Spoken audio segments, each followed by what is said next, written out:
The Institute for Functional Medicine is accredited as a teaching institute.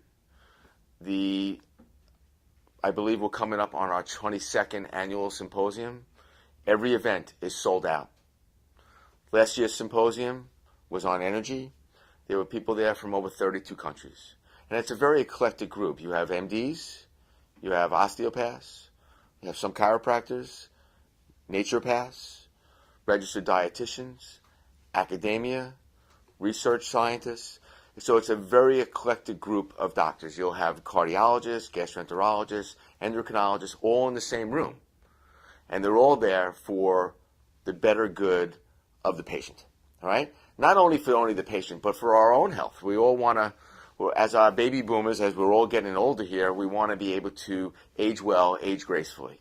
And through the teachings of the Institute for Functional Medicine that I've learned, and I started approximately at their 8th symposium. Now we're coming up on the 22nd, so I haven't missed a single event. And then I was on the fast track to their certification program, which I just graduated in their inaugural class of 1 out of 124 docs in the world right now that are certified as Institute for Functional Medicine certified practitioners. So I had to do an online case study, so I took a patient of mine that was diabetic. Now he's not. Was 260 pounds, now he's about 195 pounds. His hemoglobin A1C went from being in the 8s to being around 5. His blood sugar dramatically went down. He changed his cholesterol that was high to being healthier, and the particle size became a much healthier particle size with big, fat, fluffy LDLs instead of small, little, dense, tight LDLs that can cause coronary heart disease. So he was a very good case study for me that I had to do online that took several hours. If I remember correctly, about 5 hours to complete. And it also was a 4-hour written test that was very difficult that I had to do to pass the certification to become an Institute for Functional Medicine certified practitioner.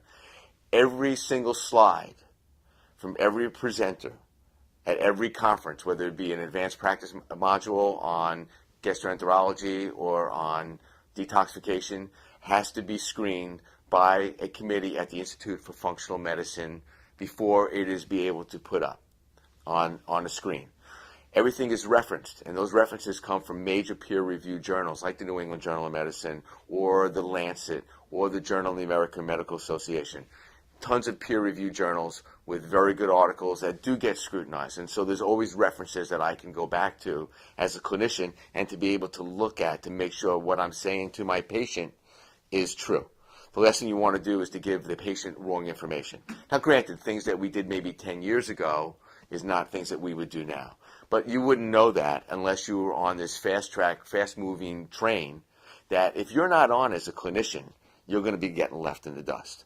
So I find one of my major sources in how I get new patients that come to me is by word of mouth and referrals of patients that are very satisfied, and through my own speaking engagements that I do around the country, but from other clinicians that realize that they have patients that are sick and they maybe need some better expertise. And so I get referrals from that because they know that I've been very diligent in my studies around getting certified from the Institute for Functional Medicine.